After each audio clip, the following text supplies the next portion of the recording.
अब उस मेल में क्या क्या कॉन्वर्सेशन हो रहा है, ये पब्लिक डोमेन में आ रहा है। हरदीप सिंह पुरी मेल करके लिखते हैं रीड हॉफमैन को कि आप कैसे हैं, अच्छा है, मैं अभी अमेरिका आया हूं, न्यूयॉर्क में हूं, आपसे मिलना चाहता हूं। एग्जैक्ट मेल भी आपको अब वो मिल जाएगा, वो बताने की जरूरत नहीं है, आप सबको पता है मेल कहां है। तो वो मेल मैं सिर्फ मजमून बता रहा हूं, उसके अंदर की बात बता रहा हूं कि तैयारी कितनी पुख्ता होने जा रही है और आधार कैसे हमारी सरकार ने ऑलरेडी दे दिया है। हरदीप सिंह पुरी उनको कह रहे हैं कि मैं आपसे मिलना चाह रहा हूं।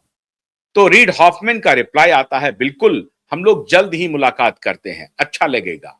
यही मुलाकात का मजमून है। अब इसके बाद माननीय श्री हरदीप सिंह पुरी का सीधा कॉन्वर्सेशन है जेफरी एप्स्टीन से। माननीय हरदीप सिंह पुरी को मालूम है कि जेफरी एप्स्टीन कौन है। जेफरी एप्स्टीन एक सेक्स ऑफेंडर है और कन्विक्टेड सेक्स ऑफेंडर है, जिसको 2008 में सजा मिल चुकी है। ये जानने के बाद भी ये उनको मेल कर रहे हैं और उस मेल में 3 शब्द को लेकर के अपोजिशन पूरा नैरेटिव बिल्ड कर रहा है और शब्द, इसमें कोई शक नहीं है कि आपत्तिजनक भी है। वो अपने मेल में लिखते हैं हॉफमैन को कि मुझे मालूम है कि जेफरी एप्स्टीन की दिलचस्पी किस तरह के लोगों में है और उनका इंस्टिंक्ट भी बड़ा अच्छा है। अब ये किस तरह के लोगों में है, in what kind of people, ये जो शब्द है और उनका इंस्टिंक्ट, ये जो शब्द है, इसको अपोजिशन ने उठा लिया है। और उसके बाद जेफरी एप्स्टीन का जो रिप्लाई है हरदीप सिंह पुरी को, उसमें एक शब्द आता है, have fun, we shall meet. और ये उसमें उनके फार्म का जिक्र कर रहे हैं, उनके आइलैंड का जिक्र कर रहे हैं हरदीप सिंह पुरी, और वो रिप्लाई में कहते हैं हैव फन। अब ये हैव फन को भी उठा लिया है। एग्जॉटिक आइलैंड के बारे में जिक्र कर रहे हैं तो एग्जॉटिक शब्द को भी उठा लिया है। तो आप कहेंगे कि ये शब्द जो है का कोई महत्व नहीं है, ये तो कन्वर्सेशन में चलता है। नहीं, बिल्कुल नहीं, महत्व है। और आज मैं ये कहना चाहता हूं बड़ी विनम्रता से कि भारत सरकार को इस पर कोई निर्णय लेना पड़ेगा। अगर सरकार चाहती है कि नहीं, हम इसे अंडर द कारपेट दबा देंगे या अपोजिशन इसको उठाएगा, बिल्कुल नहीं उठाएगा, क्योंकि तार बहुत लंबा जा रहा है, बहुत लंबा। इसके तार जुड़ रहे हैं डीमोनेटाइजेशन से। क्यों? रीड हॉफमैन लिंक्डइन के सर्वे सर्वा हैं और रीड हॉफमैन की लिंक्डइन को माइक्रोसॉफ्ट ने $26 बिलियन पे करके खरीद लिया है उसी दौर में। 2014 के पहले ही हो गया है ये पूरा डील। रीड हॉफमैन और बिल गेट्स के बीच में बहुत जबरदस्त याराना है। रीड हॉफमैन और एप्स्टीन के बीच में याराना है। एप्स्टीन और बिल गेट्स के बीच में याराना है। और हॉफमैन के साथ कॉन्वर्सेशन को लेकर के, हॉफमैन एक टेक्नोक्रेट भी है, इंजीनियर भी है, इन्वेस्टर भी है, एंजल इन्वेस्टर भी है, इन्वेस्टमेंट भी वो करता है और ये भी खुद को इन्वेस्टर ही कहता है। कौन? Jeffrey Epstein. तो जेफरी एप्स्टीन भी खुद को इन्वेस्टर कहता है, हॉफमैन भी खुद को इन्वेस्टर कहता है और बिल गेट्स भी खुद को इन्वेस्टर कहता है।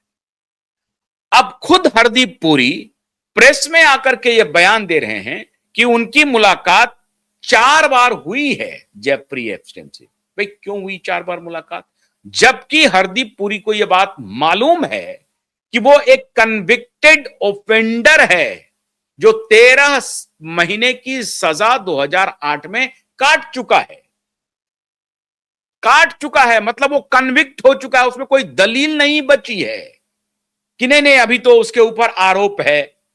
और जिस भाषा में हरदीप पुरी अपने आप को डिफेंड कर रहे हैं, वो जितना बोलेंगे उतना खुद को फंसाते चले जाएंगे। वो खुद कह रहे हैं कि हाँ मेरी 4 बार मुलाकात हुई है, वो खुद कह रहे हैं कि हाँ ये मेरे मेल के कॉन्वर्सेशन है, लेकिन हमारा कॉन्वर्सेशन तो हॉफमैन के साथ है। हॉफमैन के साथ क्यों है? क्यों क्योंकि वो, और फिर वहां पे जेफरी एप्स्टेन एक और हवाला देते हैं। वो एक और सज्जन हैं जो भारत के साथ नफरत करते हैं, उसको रेफरेंस में कहते हैं कि we can do together project in India and Jaitley and Modi, उस पर लिखा हुआ है। उसमें जेटली और मोदी का भी वो जिक्र करते हैं। अब सवाल है, हरदीप सिंह पुरी कह रहे हैं कि digital India, stand up India, विभिन्न प्रोजेक्ट्स के बारे में मैं उनसे बातचीत करने के लिए गया था और मैं एक इन्वेस्टमेंट एक्सपेक्ट कर रहा था डिजिटल इंडिया के रेफरेंस में, हमारे यहां डिजिटाइजेशन हो इसके रेफरेंस में। अब सबसे पहले यह बात आई थी, यह बात पावर गैलरी में चर्चा का विषय हुई थी, लेकिन इसे दबा दिया गया कि हमारे यहां जो डीमोनेटाइजेशन हुआ 2016 में, वो on the pretext of Bill Gates and his gang है। उन्होंने सरकार को सलाह दिया। अब क्या सरकार को यह सलाह देने में हरदीप सिंह पुरी की कोई भूमिका थी?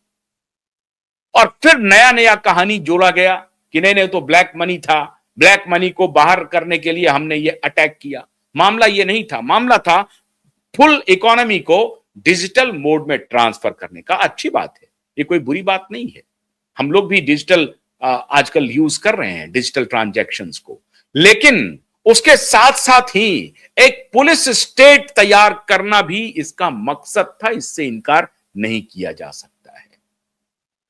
और ये बहुत सारी प्रणाली, बहुत सारी नीतियां बन रही थी इसके पीछे। क्या हरदीप पुरी इन सारे और बिल गेट्स को मोदी के करीब लाने के पीछे क्या हरदीप सिंह पुरी है? क्योंकि बिल गेट्स और हॉफमैन का रिश्ता व्यावसायिक भी है और दोस्ताना भी है, और दोनों का रिश्ता जेफरी एप्स्टेन से है, और इस तीनों से हरदीप सिंह पुरी का है।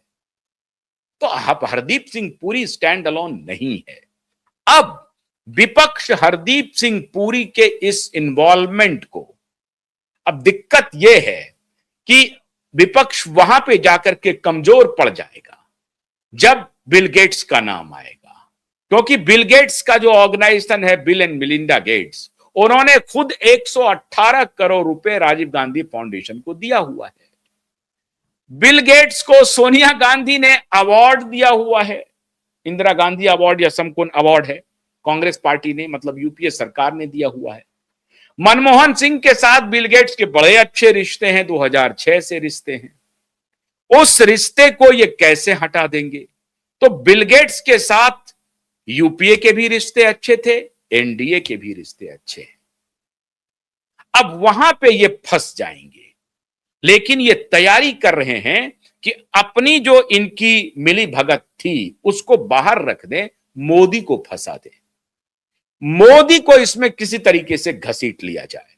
मोदी इसमें कहीं नहीं है, यह बात जरूर है। अनिल अंबानी और हरदीप पुरी, इन दोनों को तहकीकात इनका बनता है, और हरदीप पुरी को यथाशीघ्र हरदीप सिंह जी पुरी को अपने कैबिनेट से कम वो बाहर निकाल दें मोदी जी।